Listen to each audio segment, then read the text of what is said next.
Hello, everybody, and welcome to a Let's Play of It Moves. I was originally going to do a Grand Theft Auto 5 play, but Rockstar Game Services decided to give me an error code 7002.1, and it reads as please try again later, code 7002.1. I verified integrity files in Steam, updated NVIDIA and AMD drivers, uninstalled and reinstalled Rockstar Game Services, and uninstalled Grand Theft Auto 5. I can't open RDR2, Grand Theft Auto 4, or Grand Theft Auto 5. Anyway, um, I've posted in Reddit on a Rockstar uh, page, so hopefully they'll get back to me. Steam's not any help because they just say it's a Rockstar problem, and because I've had the game since 2020, they're not going to help me. So anyway, I'll start this game. It's it's it's very short. It's a very short game, but it was free. I didn't pay for it, so I guess that's a bonus. If you like retro games, 2D games, uh, you'll like this one. I think. I'm gonna turn it sound a bit more. There you go. So please bear with my shocking reading. I'm my reading is very bad.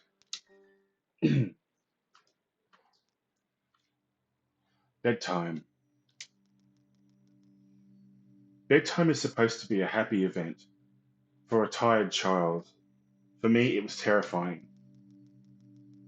While some children might complain about being put to bed before they have finished watching a film or playing a favorite video game, when I was a child, nighttime was something to truly fear. Somewhere in the back of my mind, it still is. This is me. It's a bunk bed. I sleep on the top.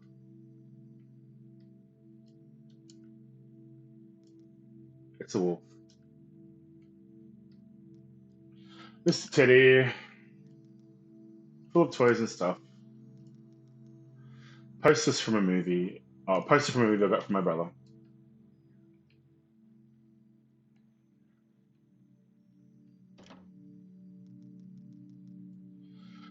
I cannot prove that what happened to me was objectively real, but I can swear that what I experienced was genuine horror. A fear which, in my life, I'm glad to say, has never been equaled. I will relate it to you all now as best I can. Make of it what you will, but I'll be glad to just get it off my chest.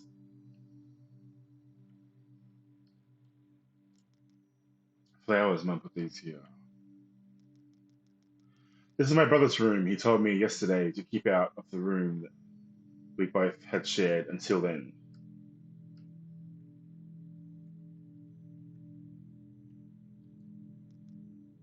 This is my father.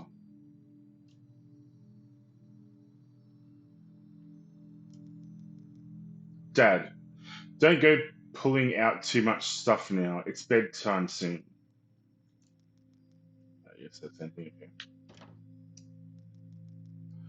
I can't remember exactly when it started, but my apprehension towards falling asleep seemed to correspond with me being moved into a room of my own.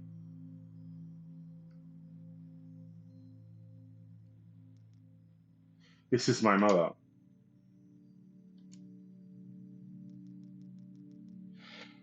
How do you like your new room? Soon you'll be sleeping alone for the first time. Okay, so same thing.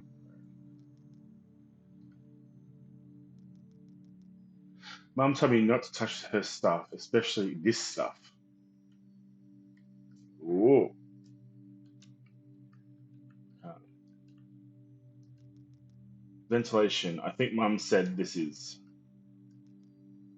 boxes full of stuff. A man with a mustache. Just a bunch of clothes in here. Okay.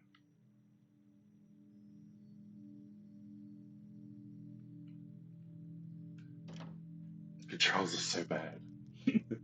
I was 8 years old at the time, and until then, I had shared a bedroom quite happily with my older brother.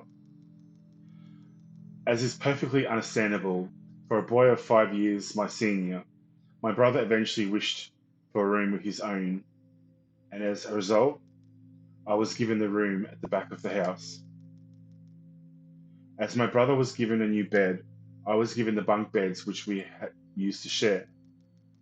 While I was upset about sleeping on my own, I was excited at the thought of being able to sleep in the top bunk, which seemed far more adventurous to me.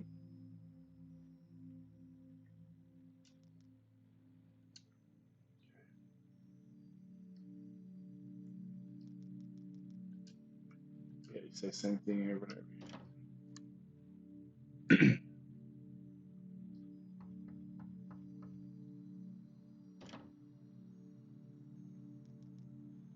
All right, it's bedtime already. Yes, adults need their sleep. You see, you'll be sleeping alone for the first time. You excited? Yes, Mum.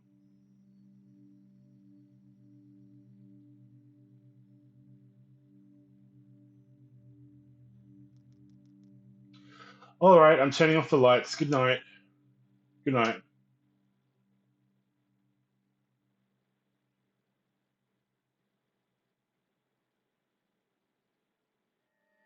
Chapter 1. Cave.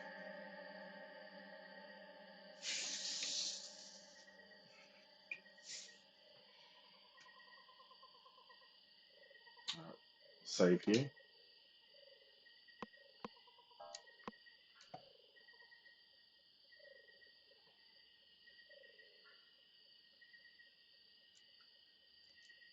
This way is blocked.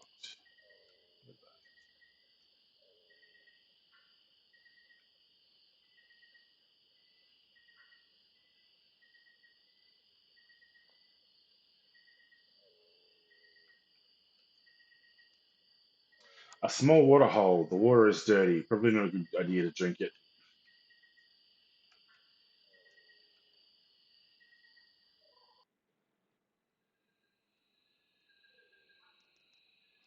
A pot and some ragged cloth.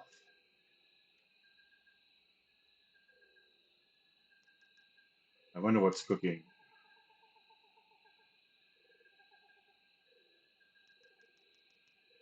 A cold, unwelcoming breeze comes from the bottom of the stairs.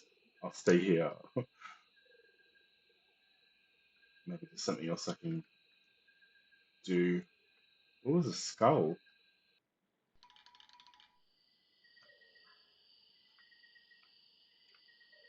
Okay, I must have to go. I must have to go in there. I can't go anywhere else.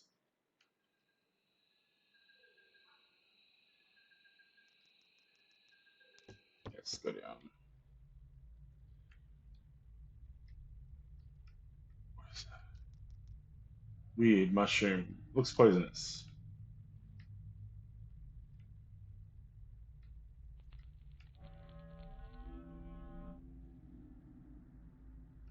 Can't move. Oh, okay.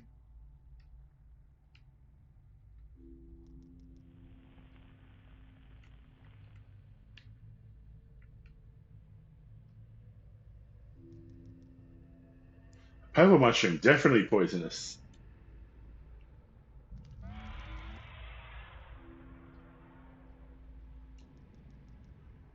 There is red liquid seeping out from the mushroom hat.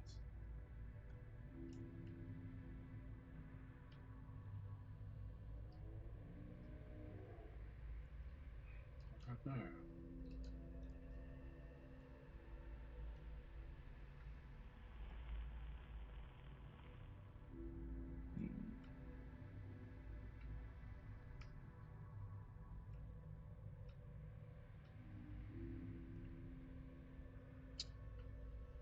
Well, I can't go there. I can't see the bottom.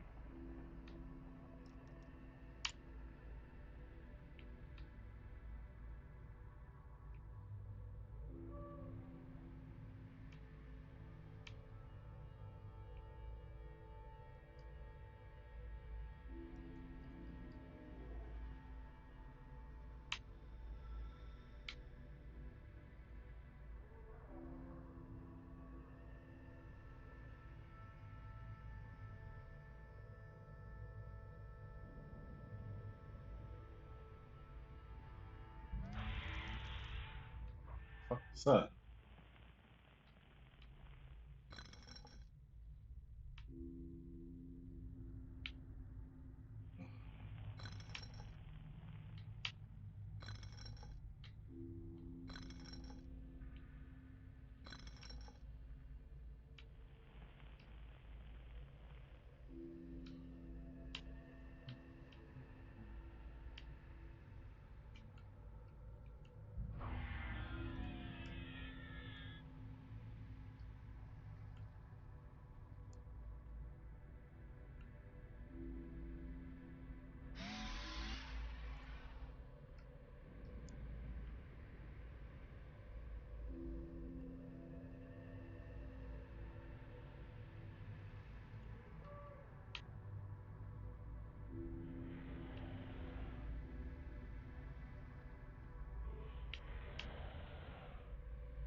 Okay.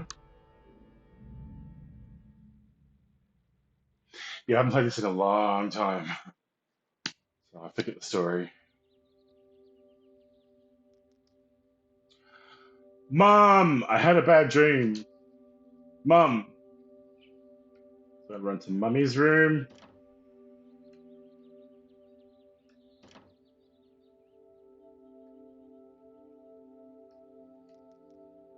Mom, I had a bad dream.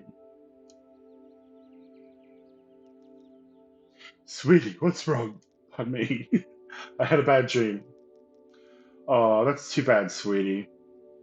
I'll be up in a minute, and we can eat breakfast together. All right, hurry up. Go and change your clothes, and I'll be right there. I wake up, Dad. Dad. Zzz. It smells like a bee. Oh, what's in here? I need to go there right now.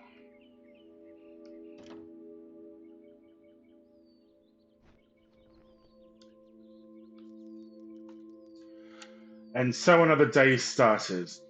It was a day of little importance to our story.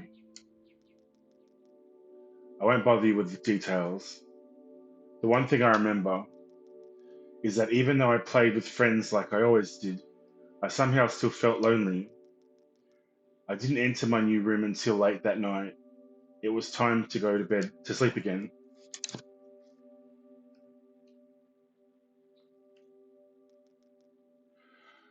Mummy told me to go straight to bed.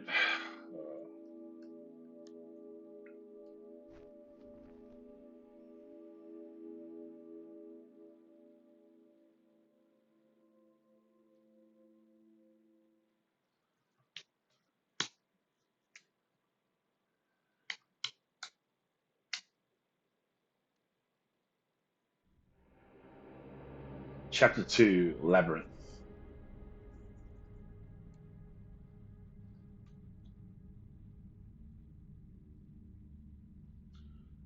Oh, this one.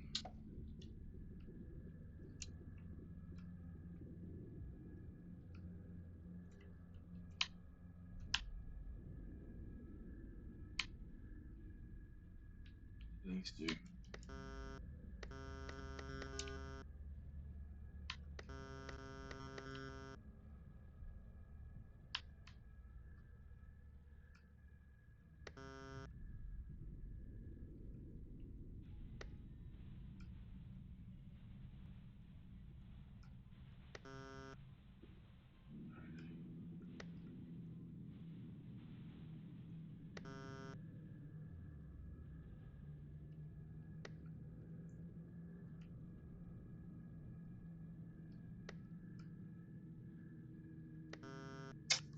All right, I know the order now. All right.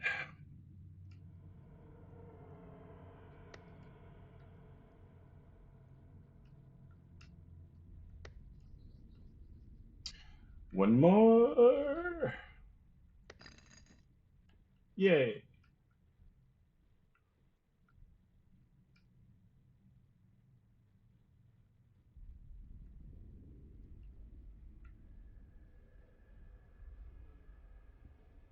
Anacorp. Okay. Whatever Anacorp is. What is that?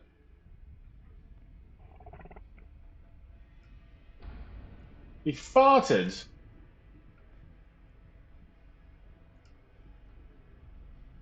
Alright, I must have to find the little hooded people.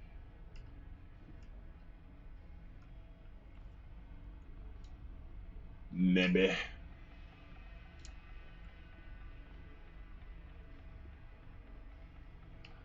Little Red Riding Hood. Where art thou? What is that? Some kind of machinery.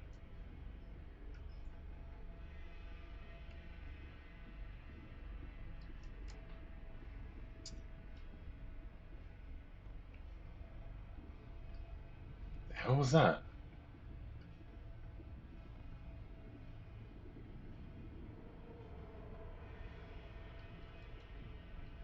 Huh. Cool.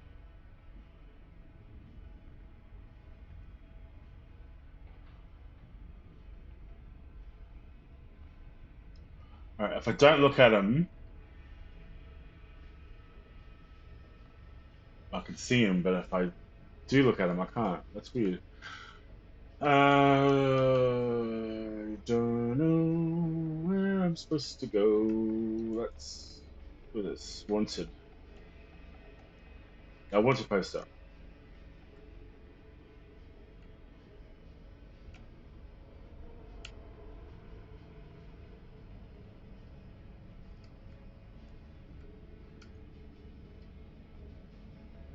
What's this?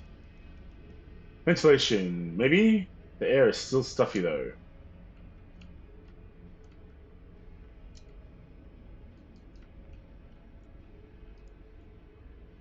Oh, here we go. Little fart. Poster for some concert. It looks old.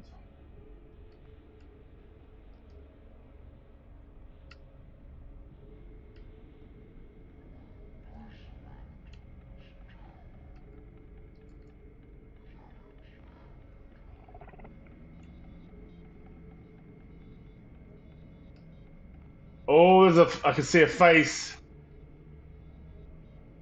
All right, where's the Little Red Riding Hoods?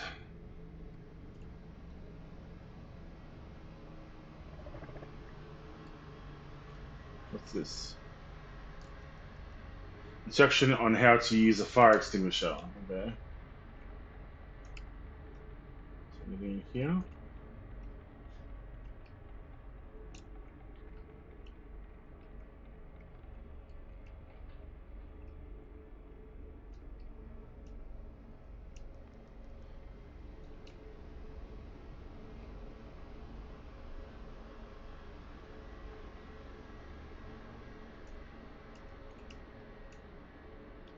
I didn't read that.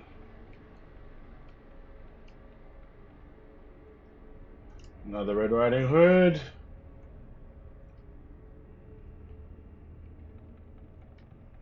Where would the other ones be?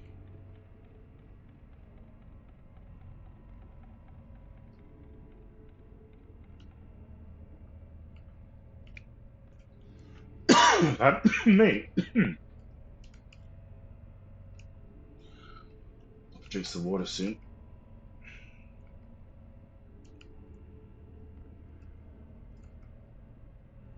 The controls are really like they move in a grid, and the grid's really big.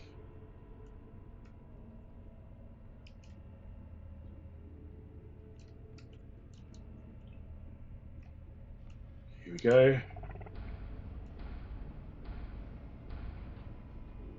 Whoa.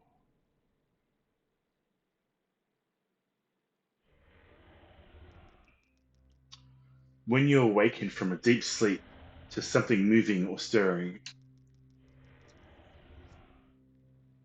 it can take a few moments for you to truly understand what is happening.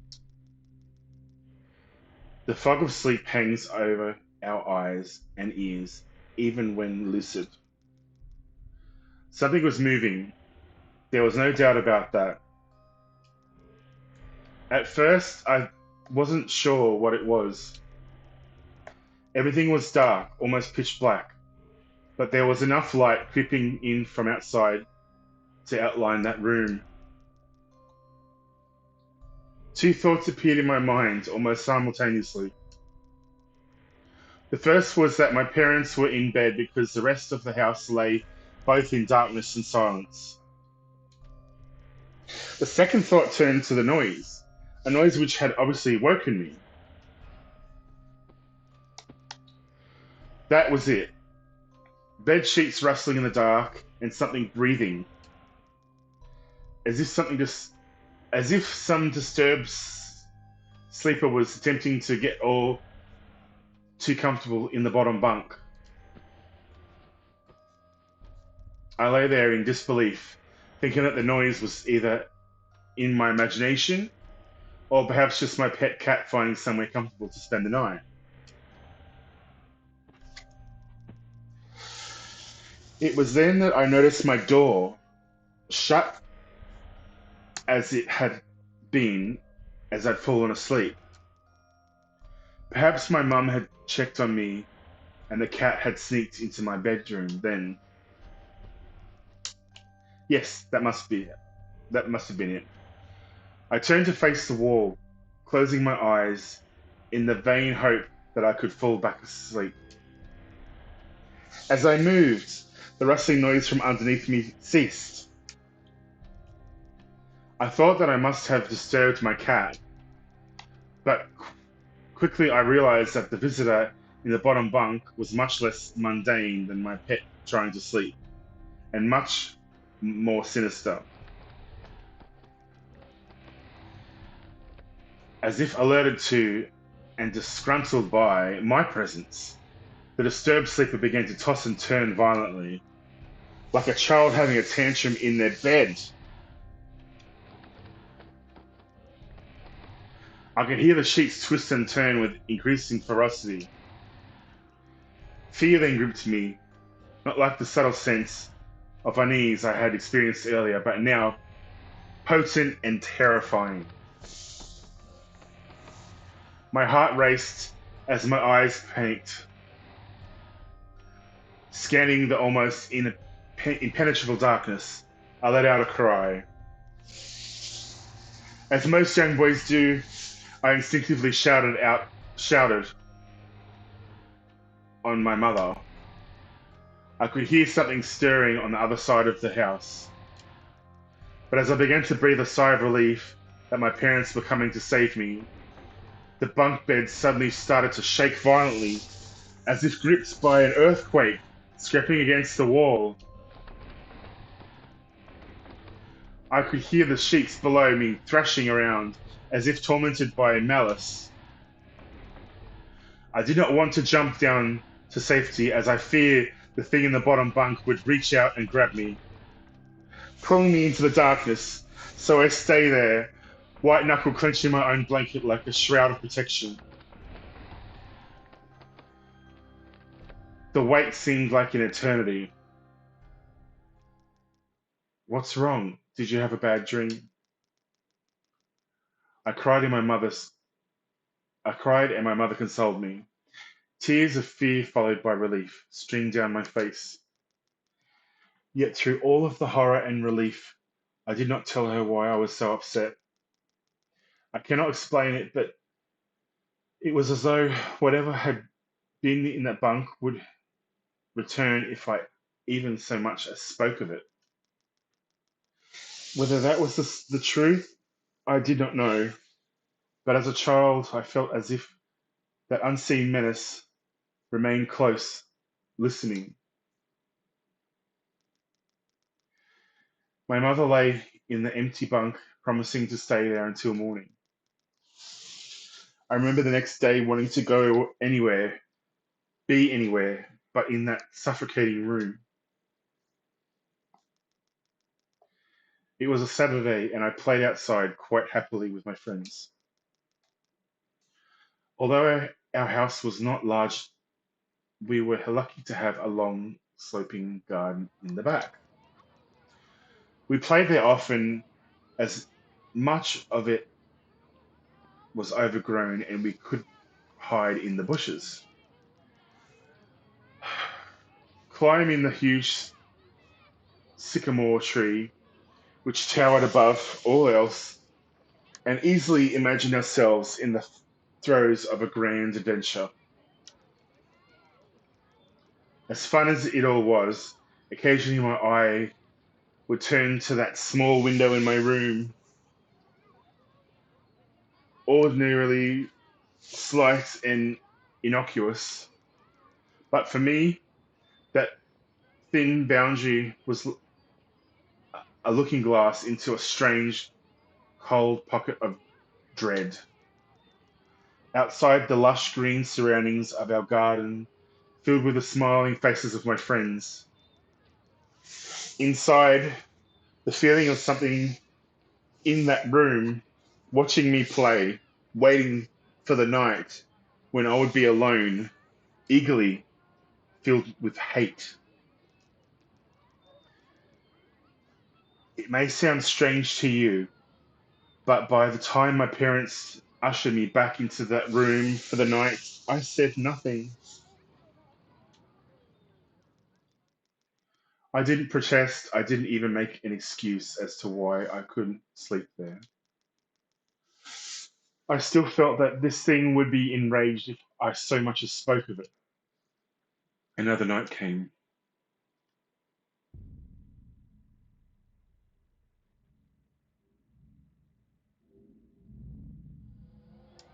Chapter 3 Factorized.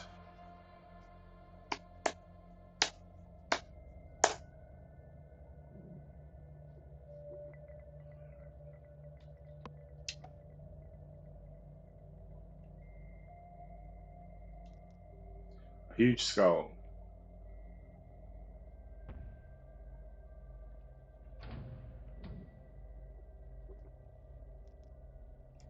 A huge skull.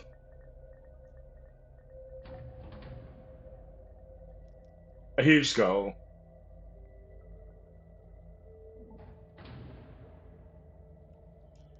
A huge skull.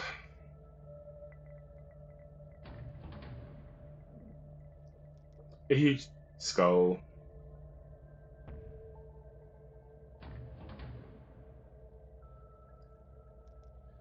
A huge skull.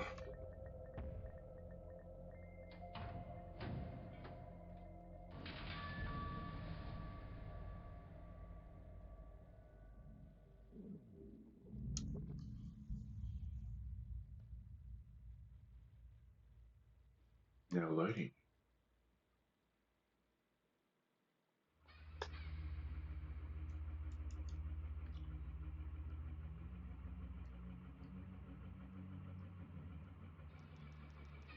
Picture of some kind of green landscape. The picture is in too bad of shape to make out any details.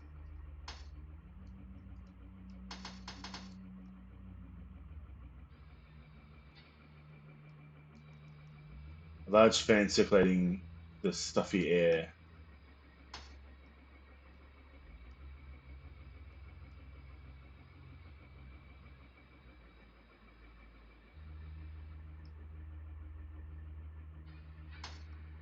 It's all locked.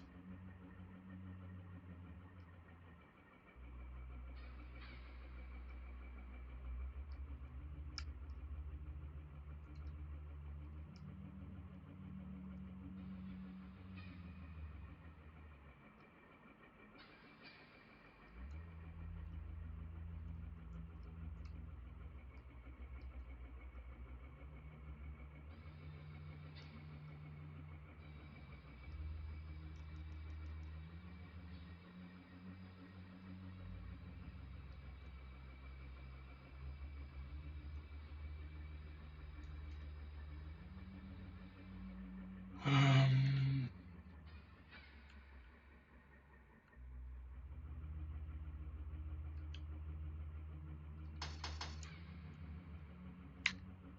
where do I go?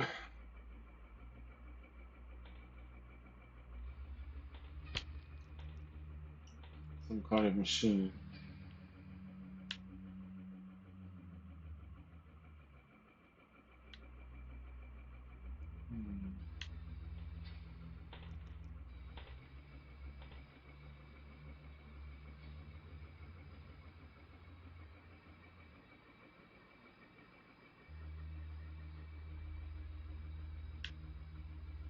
in here, I think.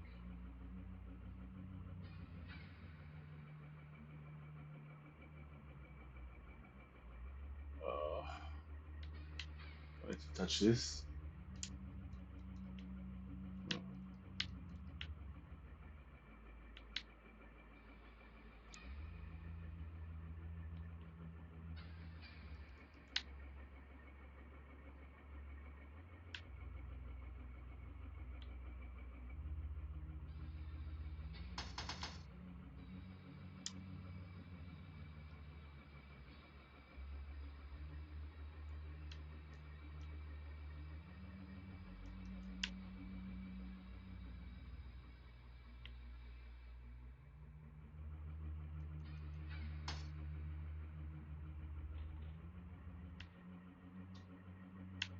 where the freaking hell do I go?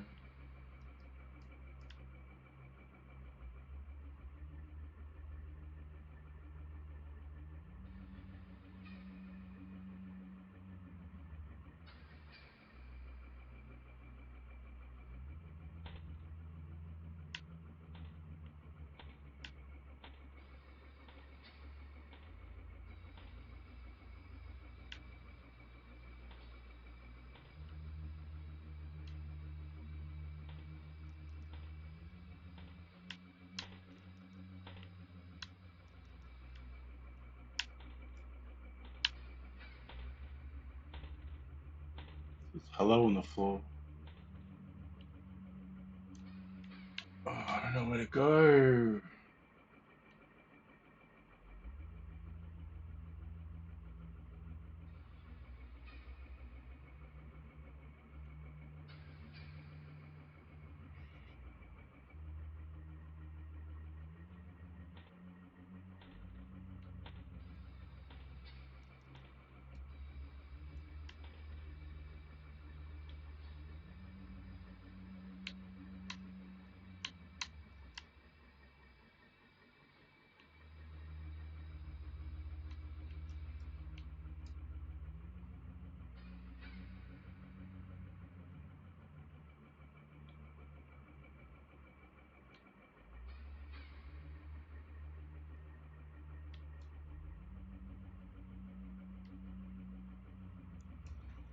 I don't know where to go.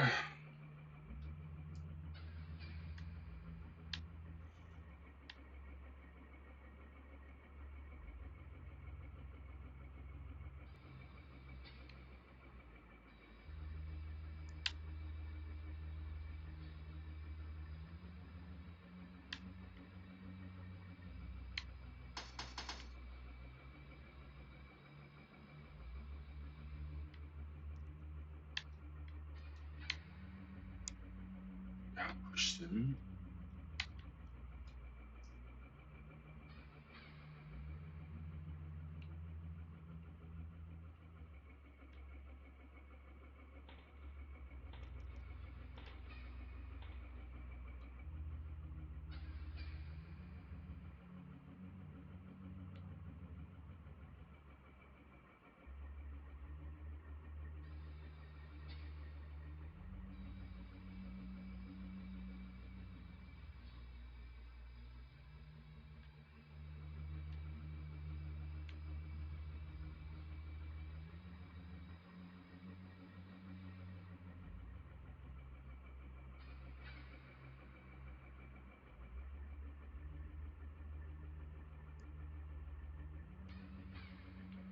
Hmm.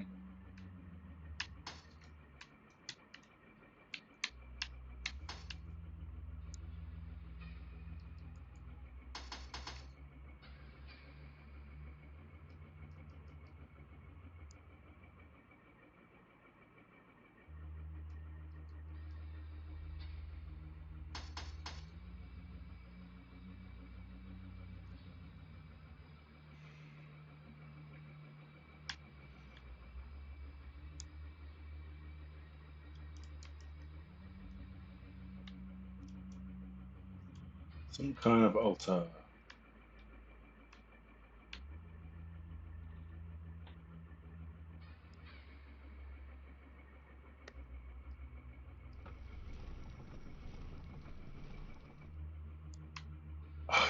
Stuff. What? Now I'm gonna find. I bet that put down one of those barriers.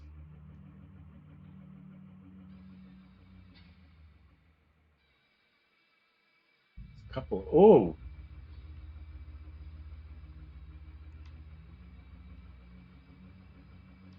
can I go on here? No.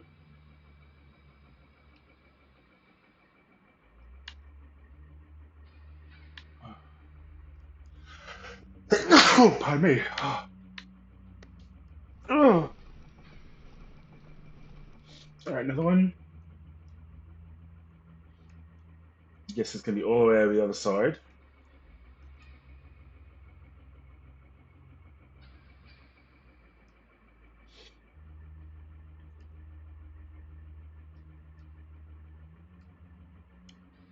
No.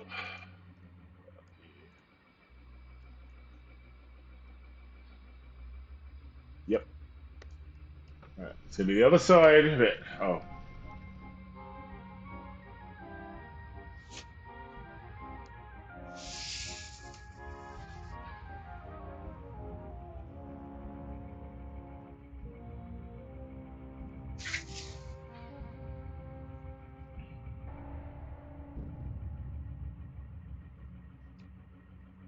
okay. What is that? It's the face.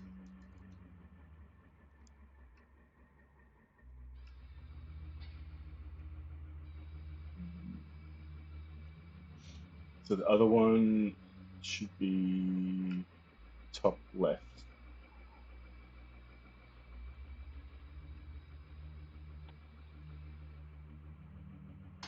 No, bottom left.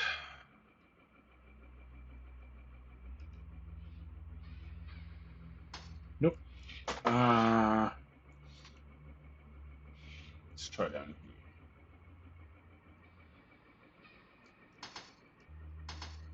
Well, there's another one of those guys with the sack on his head.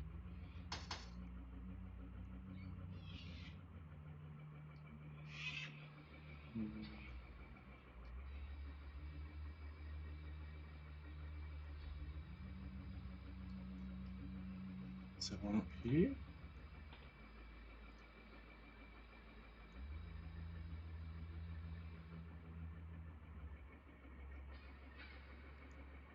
Yes.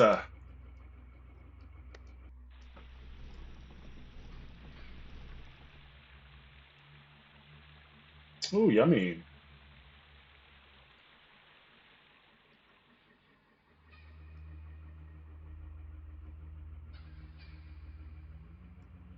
I'm thinking maybe down here.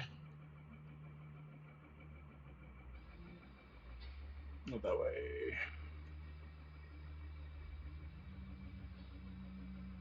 Not there.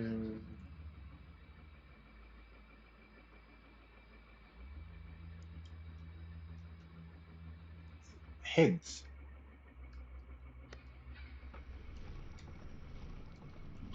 Oh! Oh, it's scary. I've got headphones on.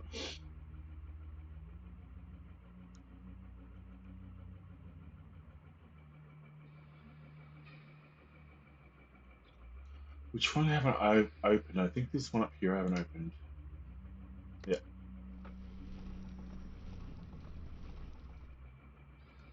I go in there.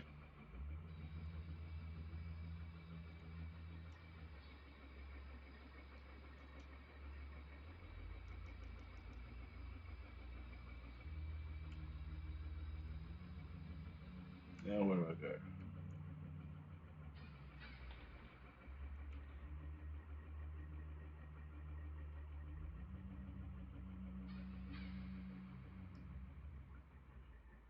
Um,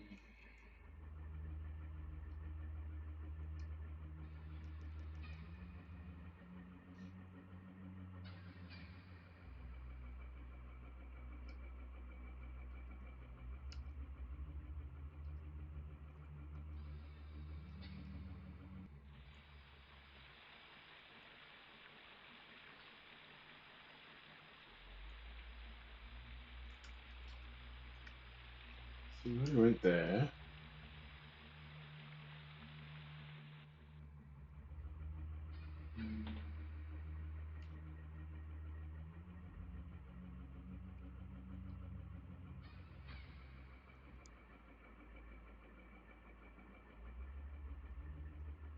Was another locked room.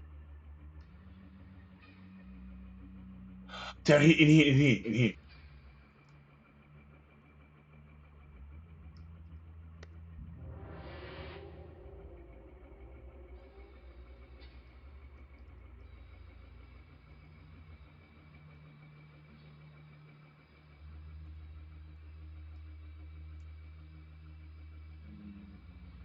Whoa.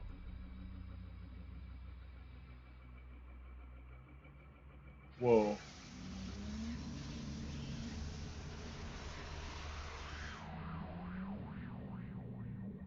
Now loading. That was hard. It's funny how certain words can remain hidden from your mind, no matter how blatant or obvious they are.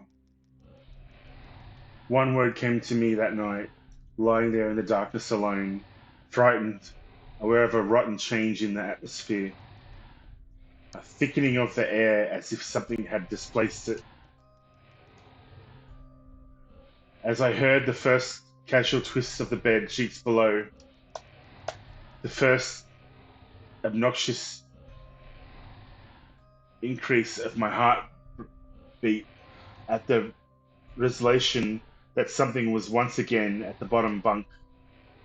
That word, a word which had been sent into exile, filled up through my consciousness, breaking free of all repossession,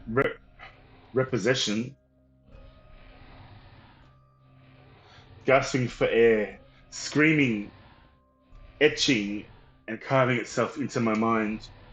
Ghost. As this thought came to me, I noticed that my unwelcome visitor had ceased moving. The bed sheets lay calm and dormant, but they had been replaced by something far more hideous. A slow, rhythmic, raspy breath heaved and escaped from the thing below. I could imagine its chest rising and falling with each sordid, wheezing, and garbled breath. I shuddered and hoped beyond all hope that it would leave without occurrence. The house lay, as it had the previous night, in a thick blanket of darkness. Silence prevailed, all but for the perverted breath of my as yet unseen bunkmate. I lay there terrified. I just wanted this thing to go, to leave me alone. What did it want? Then something unmistakably chilling transpired. It moved.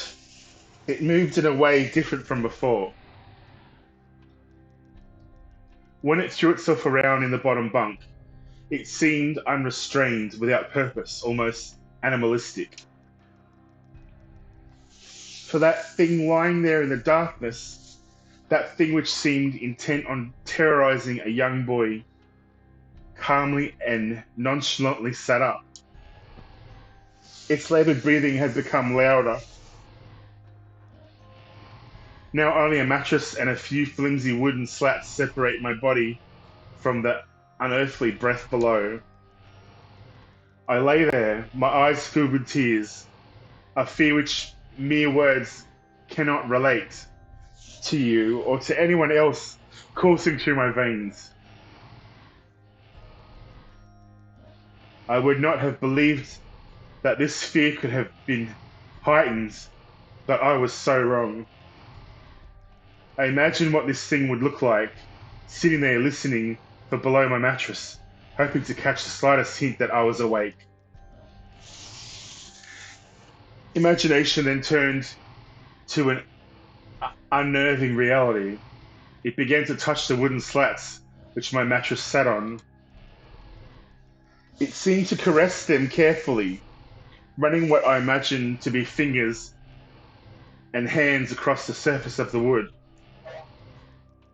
Then, with great force, I prodded angrily between two slats into the mattress. Oh, it prodded, not I did. Even though the padding, it felt as though someone had viciously stuck their fingers into my side.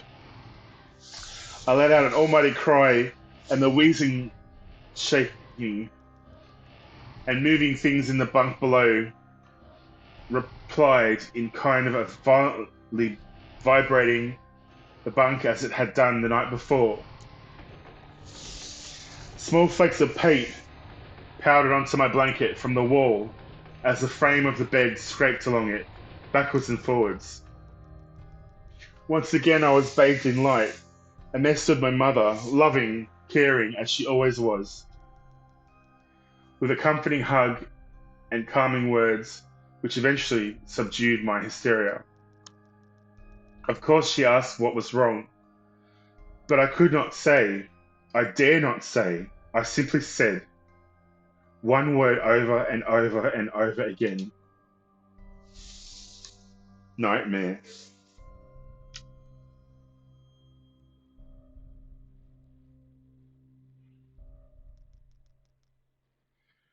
This pattern of events continued for weeks, if not months. Night after night, I would awaken to the sound of rustling sheets. Each time I would scream so as to not prove this abomination with time to prod and feel for me. Oh, as not to provide, sorry. With each cry, the bed would shake violently. Stopping with the arrival of my mother, who would spend the rest of the night in the bottom bunk. Seemingly unaware of the sinister force torturing her son nightly. Along the way, I managed to feign illness a few times and come up with other less than truthful reasons for sleeping in my parents' bed. But more often than not, I would be alone for the first few hours of each night in that place. The room where the light from outside did not sit right. Alone with that thing. With time, you can become desensitized to almost anything, no matter how horrific. I had come to realize that, for whatever reason, this thing could not harm me when my mother was present. I am sure the same would have been said for my father, but as loving as he was, waking him from sleep was almost impossible. Waking me, on the other hand, was no trouble at all, thanks to the nightmares.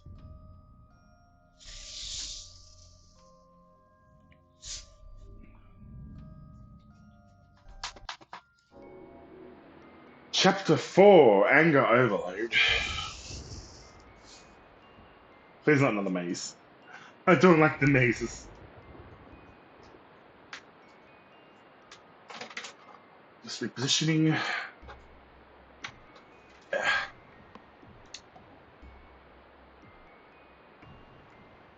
This is Nightmare again.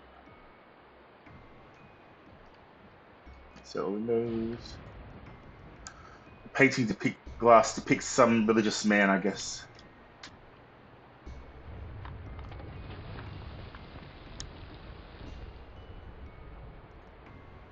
Earthquake?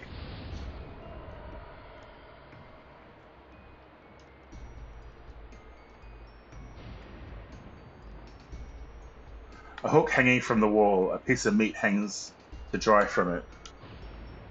Okay.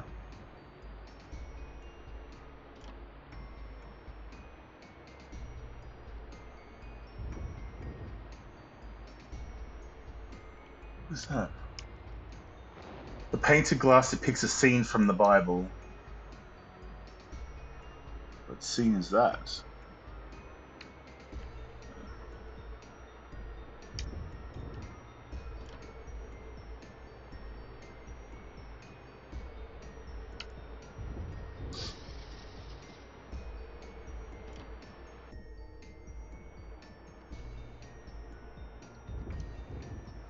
Various jars with disgusting stuff inside.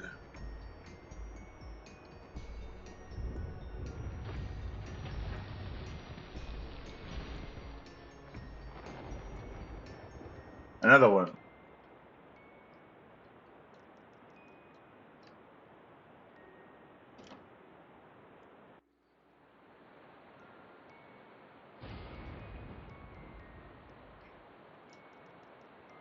It's a big pool, but I'd rather not use it.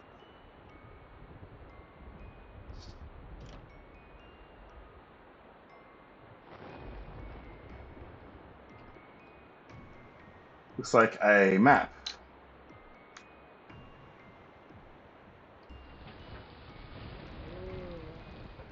The picture depicts a couple of men standing in front of a car. A faded old picture.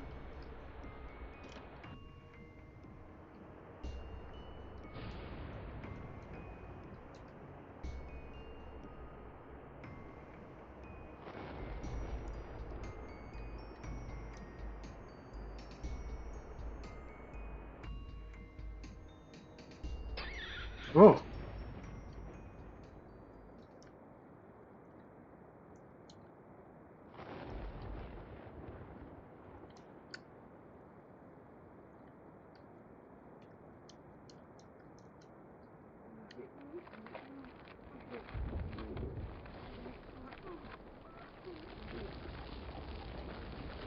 oh,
what the hell?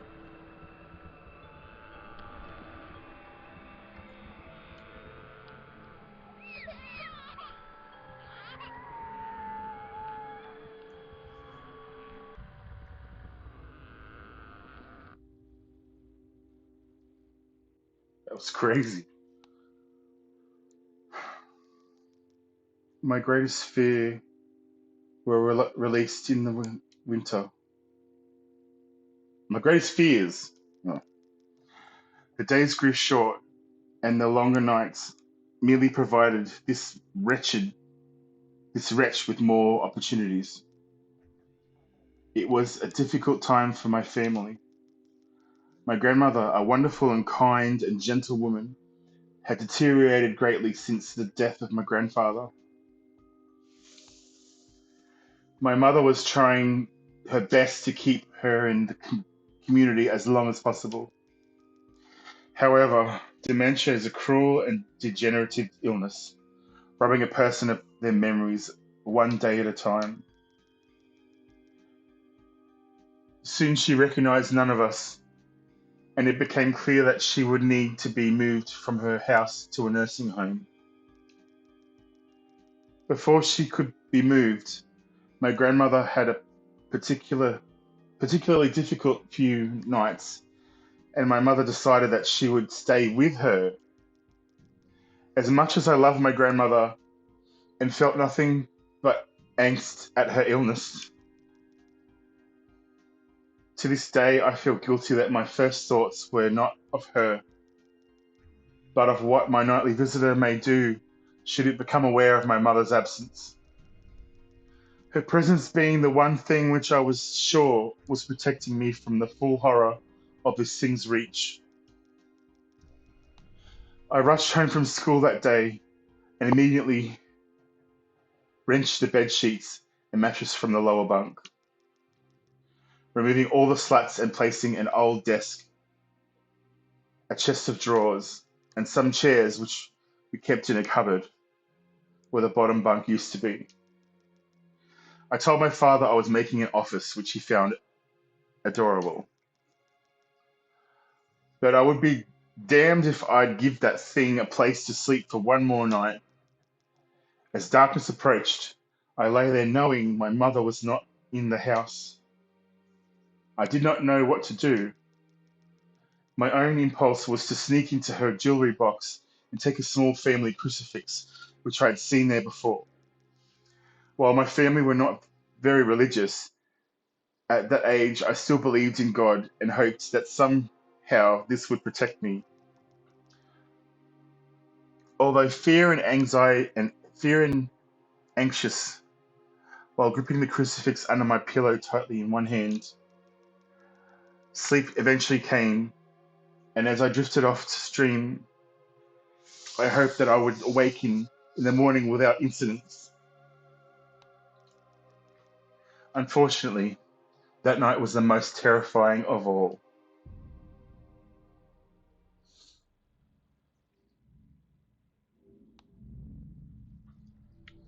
Chapter 5, Urban Explorer.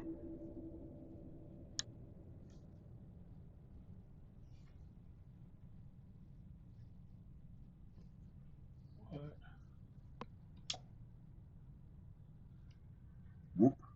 You say whoop or woof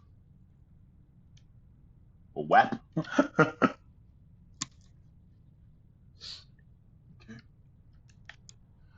Take some notes. Bunch of school books. What are these desks? Look like desks. Let's just go. It's a nightmare anyway. The feeling that something invaded your privacy, even without ill will, is still disturbing.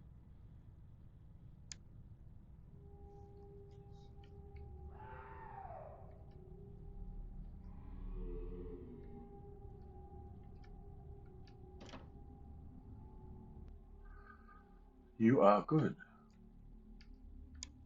Okay, good. You are.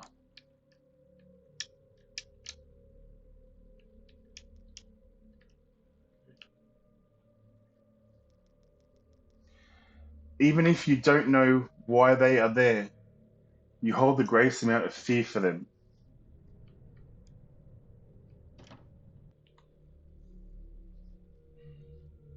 What is that? Pi symbol?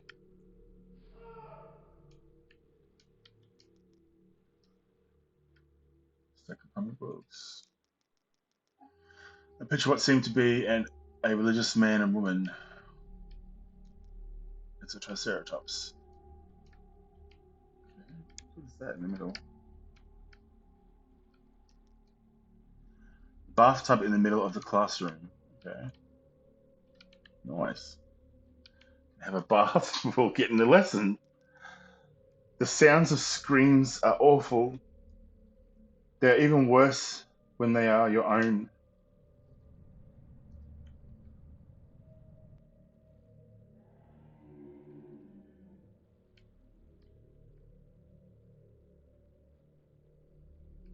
Ooh.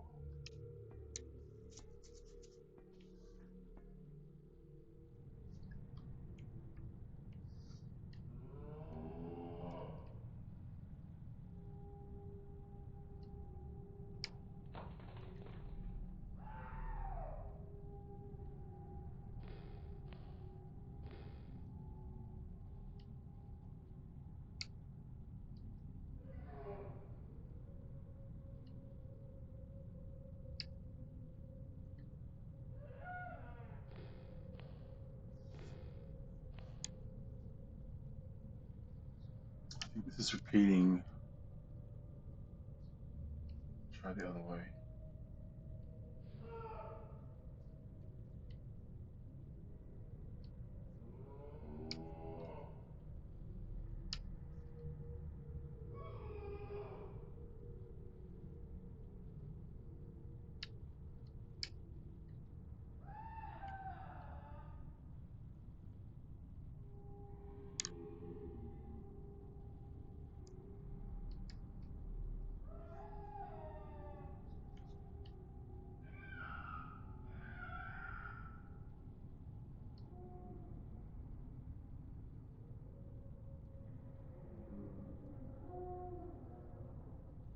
What?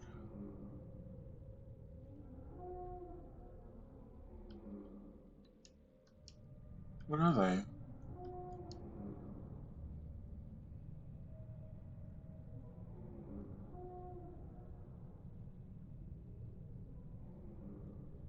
Looks like a Power Ranger.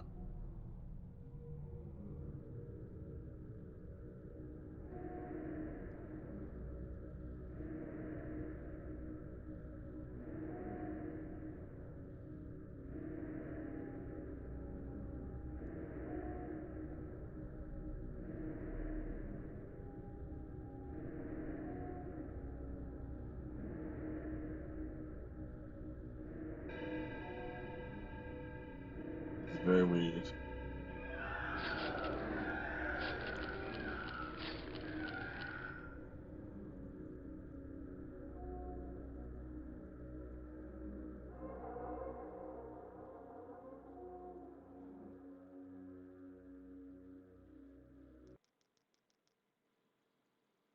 You're awfully quiet nowadays. Is there something wrong, son? Nothing? Are you sure? Is there something wrong with your new room? Are you lonely without your brother? No. All right then.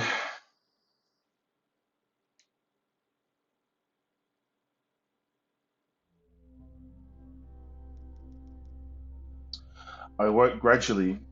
The room was once again dark.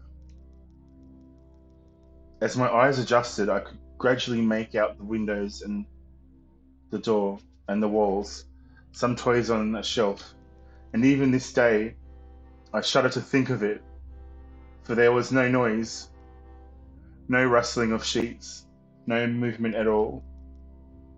The room felt lifeless, yet not empty. The night visitor, the nightly visitor, that unwelcome, wheezing, hate-filled thing which had terrorized me night after night, was not in the bottom bunk. It was in my bed. I opened my mouth to scream, but nothing came out. Utter terror had shaken the very sound from my voice. I lay motionless. If I could not scream, I did not want to let it know I was awake. I had not yet seen it. I could only feel it. It was obscured under my blanket. I could see its outline and I could feel its presence, but I dared not look. the weight of its pressure down on top of me, a sensation I will never forget. When I say that hours passed, I did not exaggerate. Lying there motionless in the darkness, I was every bit a scared and frightened young boy. If it had been during the summer months, it would have been light by then. But the grass of winter is long and unrelenting, and I knew it would be hours before sunrise, a sunrise which I yearned for. I was a timid child by nature, but I reached a breaking point, a moment where I could wait no more, where I could survive under this intimately deviant abomination no longer. Fear can sometimes wear you out, make you threadable, a shell of nerves leaving only the slightest trace of you behind. I had to get out of that bed, but then I remembered the crucifix. My hand still lay underneath the pillow, but it was empty. I slowly moved my wrist around to find it, minimizing as best I could the sound and vibrations caused, but it could not be found. I had either knocked it off of the top bunk, or it had. I could not even bear to think of it being taken from my hand. Without the crucifix, I lost any sense of hope. Even at such a young age, you can be accurately aware of what death is and intensely frightened of it. I knew I was going to die in that bed if I lay there dormant, passive, doing nothing. I had to leave that room behind, but how? Should I leap from the bed and hope that I make it to the door? What if it is faster than me? Or I slowly slip? Or should I slowly slip out of the top bunk, hoping not to disturb my uncanny bedfellow? Releasing that, realizing that it had not stirred when I moved, trying to find the crucifix, I began to have the strangest of thoughts.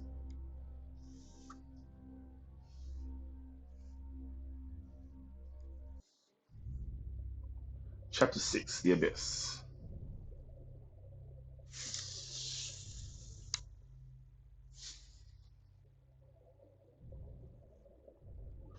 Okay, we're underwater now, apparently.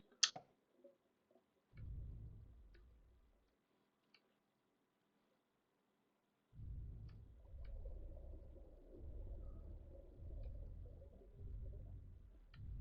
thought the fish were not with a person, okay.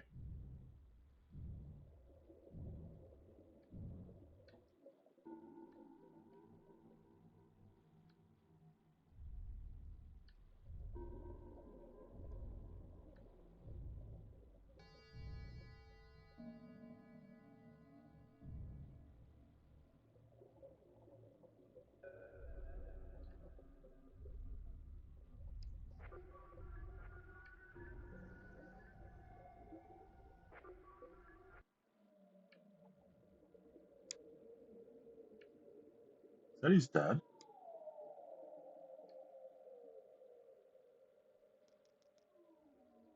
Drain water and remove. Drain water and remove diving gear, yes.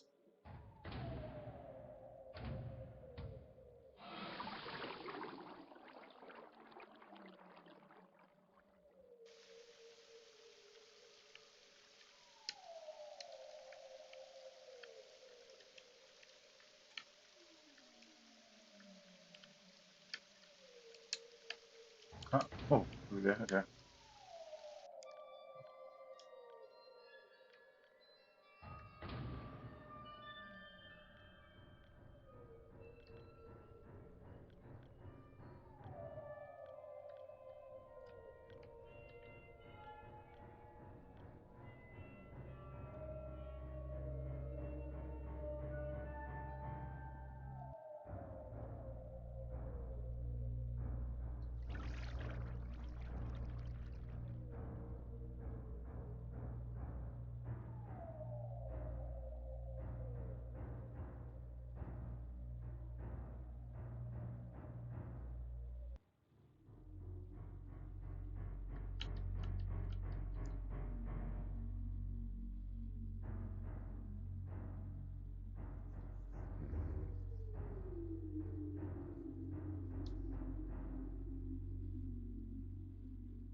What if it was asleep?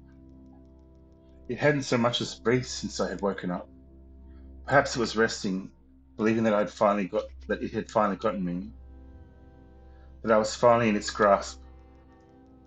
Or perhaps it was toying with me. After all, it had been doing just that for countless nights. And now with me under it, pinned against my mattress, with no mother to protect me, maybe it was holding off, savoring its victory until the last possible moment, like a wild animal savors its prey. I tried to breathe as shallow as possible, and mustering every ounce of courage I could, I reached over slowly with my right hand and began to peel the blanket off of me. What I found under those covers almost stopped my heart. I did not see, but as my hand moved, the blanket, it brushed against something smooth and cold, something which felt unmistakably like a gaunt hand. I held my breath in terror, as I was sure it must now have known that I was awake. Nothing. It did not stir, it felt dead. After a few moments, I placed my hand carefully further down the blanket and felt a thin, poorly formed forearm. My confidence is almost twisted sense of curiosity grew as I moved down further to a disproportionately larger bicep muscle. The arm was outstretched, laying across my chest, with the hand resting on my left shoulder, as if it had grabbed me in my sleep. I realized that I would have to move this cadaverous appendage if I ever so much as hoped to escape its grasp. For some reason, the feeling of torn, ragged clothing on the shoulder of this night-time invader stopped me in my tracks. Fear once again swelled in my stomach and in my chest as I recoiled in my hands in disgust at the touch of straggled, oily hair. I could not bring myself to touch its face, although I wondered to this very day what it would have felt like. Dear God, it moved.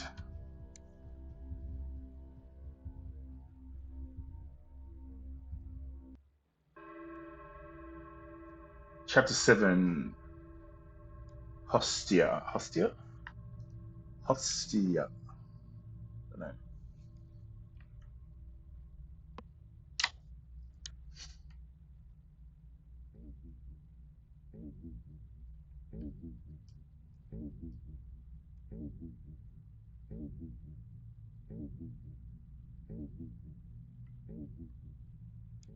Okay. Go back, do it again.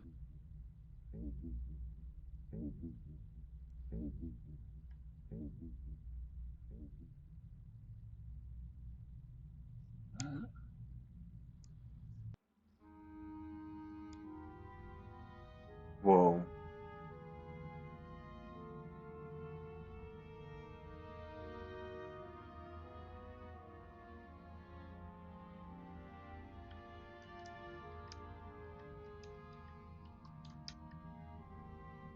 I have to go in here. I'm going in the butthole.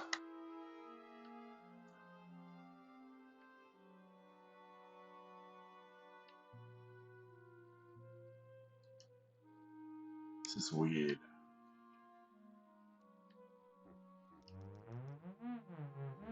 The last enemy that shall be destroyed is death.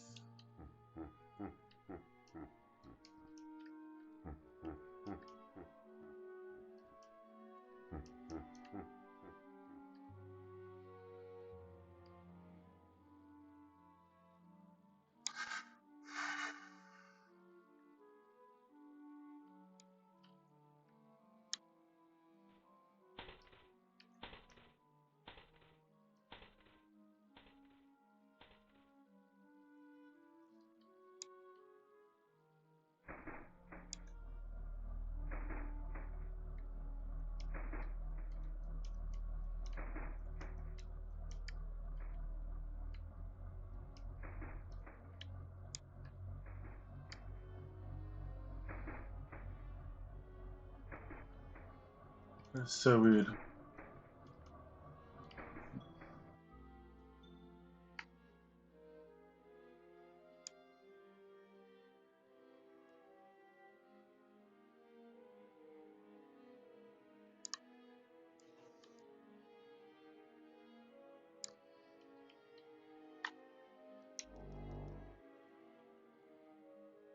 At a crossroad in life, what does one do? Stand at the crossroad if you will, but if you will not choose, I'll move on without you. And having once chosen, never to seek to return to the crossroads of that decision. That even if one chooses wrongly, the choice cannot be unmade. Okay. Yep.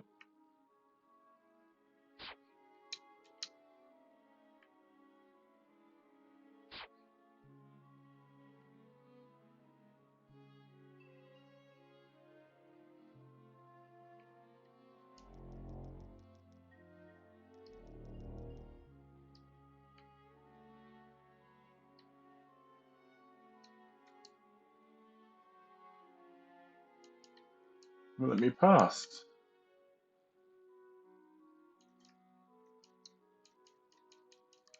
We have to go back.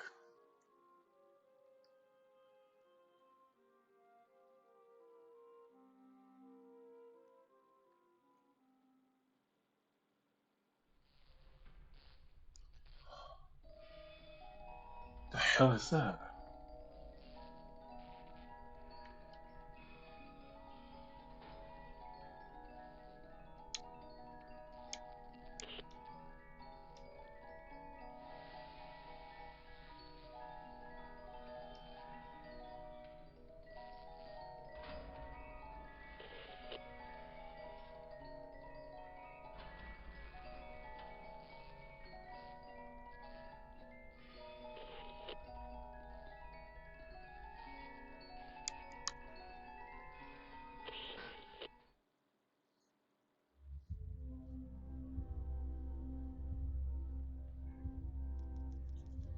It moved. It was subtle, but its grip on my shoulder and across my body strengthened. No tears came, but God, how I wanted to cry. As its hand and arm slowly coiled around me, my left leg brushed along the cool wall which the bed lay against. Of all that's happening to me in that room, this was the strangest.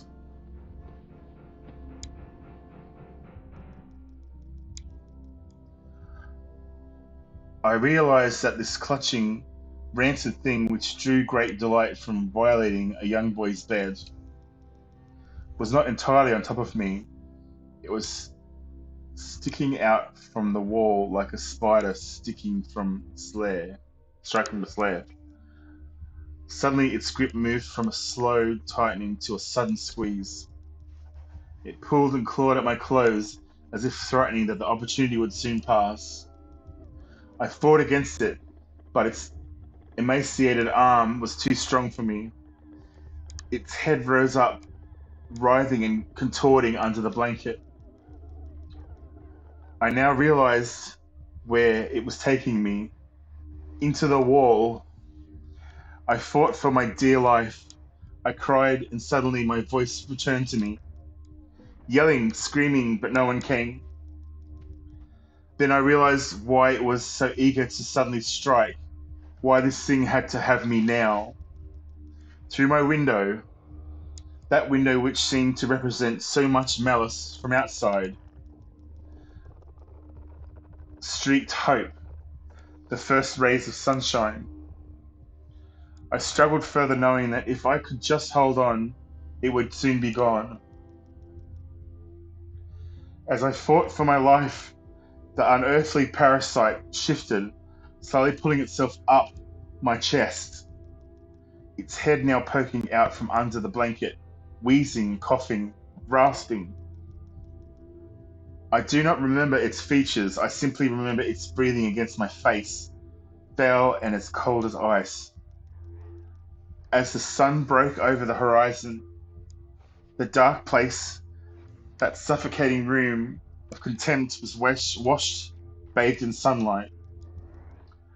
I passed out as scrawny fingers encircled my neck, squeezing the very life from me.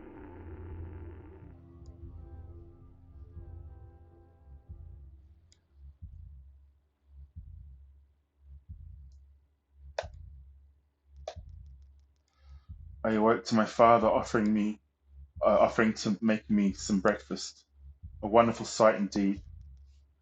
I had survived the most horrible experience of my life until then, and now. I moved the bed away from the wall, leaving behind the furniture I had believed would stop that thing from taking the bed. Little did I think that it would try to take mine and me. Weeks passed without incident, yet one yet on one night, frostbitten night, I awoke to the sound of the furniture where the bunk beds used to be vibrating violently. I lay there, sure I could hear a distant wheezing coming from deep within the wall, finally fading into the distance. The following year, I was given a larger room on the other side of the house, and my parents took the room as their bedroom. They said they didn't need a large room, just one big enough for a bed and a few things. They lasted 10 days. We moved on the 11th.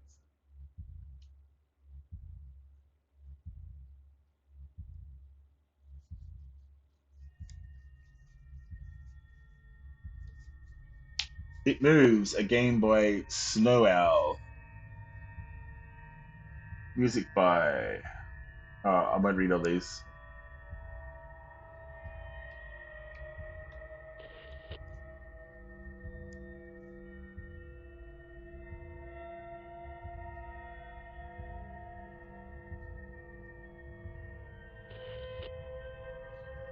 Based on the story Bedtime.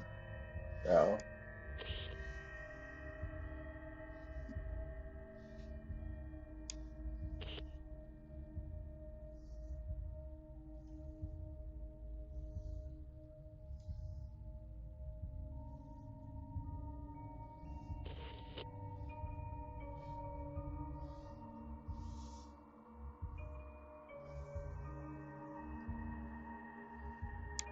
The end.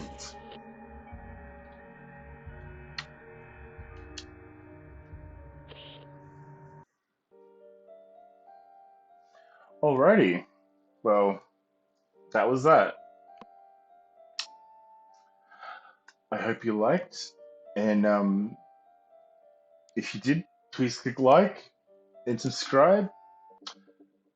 And I will see you in the next recording. Goodbye.